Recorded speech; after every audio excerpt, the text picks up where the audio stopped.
quiet boy. That shadow. My old dog. Well, he's getting on a bit now, like me.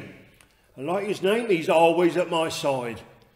Well, I say, I never get married, but he's good company. Goes everywhere with me, and well, we're well known in the village.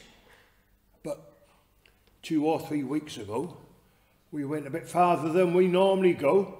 You may find this hard to believe, but I drove a very expensive car as far away from here as you can get by taking side roads, and then I set fire to it before coming home. Why, you may ask? Well, I'll tell you. Well, I was in the pub one night with this farmhand Pete, who I can't abide. When he walked in, he starts waving that rag, the Sun newspaper about. When he points at an article about a young lady named Catherine who used to live here many years ago and who married a Yankee billionaire. Well, he read on how his wife, this Catherine, spends millions of dollars on clothes while this Yankee bugger's screwing his shareholders out of their money. Oh, they taken him to court, of course, but his clever lawyers got him off. Used their own money to buy his way out of trouble, so to speak. Oh, he'll get his comeuppance one day, this Peter said, and looked round to make sure everyone in the room were listening to him. What ye sow, so shall ye reap, he assured us, and waited for our approval. There were a few heads that nodded, but I didn't say nothing. Not at first. But when he went on to say, oh, and that Catherine, well, I reckon she's no better than what he is, turned out to be a right bad and she has. And to think we was at school with her, well, corpse, that's what she is, just like her Yankee husband. Bit of a bitch, if you'll pardon the expression. Now, I remember this Catherine, and well, when he insults her, well, that's when I gets angry. I may be a pensioner, but I very nearly punched him on the nose. Well, I stood up and I glared at him. Don't you go calling her names. When you know nothing about her or the circumstance she finds herself in, I said. There weren't none of us that didn't like her when she were here, and I won't have you making unfound accusations. And you know what? I poked him hard in the chest to make sure he got the point, but the poor old bugger wasn't prepared, so when he stepped back, he tripped over a table full of drinks. Soaked to the skin he was. Blast, we laughed, but all he did was let out a cuss or two and rushed out of the door like the coward he is. Well, he never mentioned her name again. Well, certainly not in my company. Not that I go to the pub often. Well, I worked on the land all my life, same as my father and his father before him, and wages ain't high in agriculture. Well, luckily, when my parents died, I inherited the house, and so I don't have to pay no rent. Now, my father taught me all I know about farm work. Well, he was a big hefty man, and I reckon that's where I gets my strength from. Do you know, once, when I was a lad, I watched him kill a road pig. No, not that he wanted to see it dead, but he broke out of its sky and it attacked me and the farmer's children who I were playing with. Well, it could have been right nasty, and the farmer's watch it. Well, she was going spare, kicking at it with her legs and screaming for someone to do something. So my old dad, he picks up his spade and he gives it one right round the side of the head. Down it goes like a sack of potatoes. Never knew what hit it. Killed it stone dead, he did. Well, the farmers are so obliged that no one got hurt that he gave my dad the pig, and he lived off pork for months after.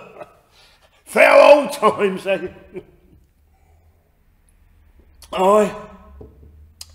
My life's been a good one, and I wouldn't change nothing. Or nothing about it except one thing. You see, through all our school life, the lady in question, that Catherine and me, sat next to each other in class, and we was always friends. Well, grew up together, we did, from infants to adults, you might say. Me and her were inseparable. But one day she came to me all upset, with tears running down her face, and announced her parents were moving off to America, and I'd never see her again. Well, the point is, you see, her and me, well, we were caught in unofficial like, and that summer we'd laid together in the meadow. She were my first, and I were hers.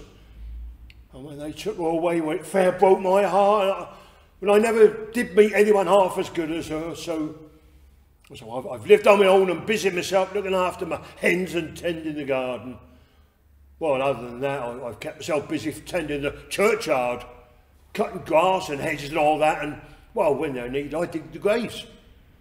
Gosh, the vicar could hire a mechanical digger, but they cost money. and I comes cheap. But I still have my health and my faculties, and so I'm as happy as I ever going to be. Well, anyway, one day I was up to church, been there all day without seeing a soul, and I just about finished digging 2 graves when the vicar walks up and seeing me sweating with effort, he says, "Deaths are like miracles, Walter. Nothing happens for ages. And then when you least expect it, 2 come along together." Well, we laughed. He likes to think he's a bit of a wag, our old vicar. Anyway, he went off to some conference or other, and so there I was on my own, listening to the birds singing and thinking how lucky I was to live in this peaceful part of the country.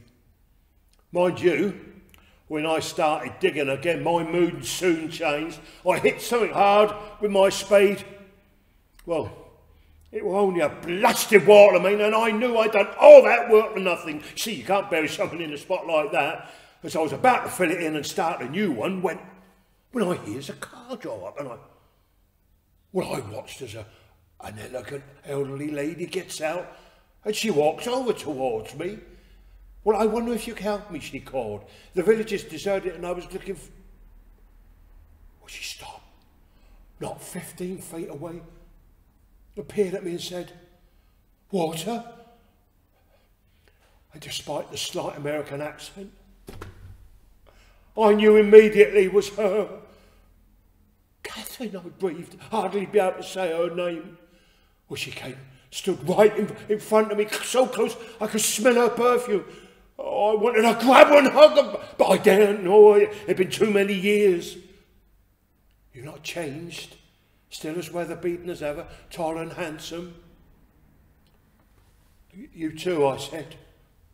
Oh, but I lied. Oh, she was beautiful, all right. Oh, they suited her.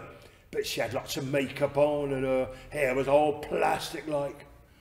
Oh, I remember the days when she ran through the fields with the sun in her hair as it floated behind her and her bare brown legs skipping through the grass. "You're married now?" I said. "Yes." She looked deep into my eyes. "You?" No. I never did, not after. "You're lucky. It was the stupidest thing I ever did. Parent pressure, and I stayed with him all these years until now." Well, I must have looked puzzled because she said, "Can we talk?" Well, yes, of course, I said. And I took her to sit on a bench near the church. Well, for a while we chatted away as if it were old times, and her eyes sparkled the way they used to. Oh, as if all those years had never gone by. But we both knew there were things that had to be said. Well, eventually, she let go of my hand and said, "Walter, I've left my husband and run away for good." Well, she stopped to take breath and gather herself together before going on. "You see, he's done many bad things in his life, but recently he did something..." I interrupted her. I know, I heard. I said, somebody showed me an article about him in the paper, and I seen it all on the news. He's been accused of fiddling folk out of their money. He's been breaking the law and getting away with it for years, she said, and I did nothing. But this time, he did something much worse. Well, all the blood had drained from her cheeks. A few weeks ago, she continued, my husband wanted to get away from the media, and so we took a plane to California. He thought no one knew where we were, but a man had traced us and came to the hotel where we were staying. Well, I felt so sorry for him, she said. He was just an ordinary family man who'd lost everything. And he said he had indisputable proof that my husband had defrauded him, and unless he got his money back, he was going to expose him. Well, here she stopped and she turned to look at me. I heard my husband raise his voice, and I knew what a temper he had, and so I went in to make sure nothing happened. But it was too late, she said. He pushed the poor man over the balcony. Well, tears welled up in her eyes. He said I was to lie and say he'd fallen, but I couldn't. I went to the authorities and I told them the truth, but he has so much influence that no one believed me. My husband could be ruthless, and I knew my life was in danger, so She stood and said, oh, look, this has nothing to do with you. Look, coming here was a mistake. I just wanted to see you one more time before he...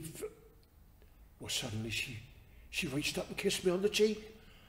Oh, my heart started to pound just as it had done all those years ago. She let go of my hands and said, I better go. And she pulled away from me. But as she pulled away from me, Shadow's ears picked up, and he gave out a low growl. Well, looking up, I saw another car had slid in beside hers. Well, it's a big and expensive car, and we both knew who it was. It was her husband.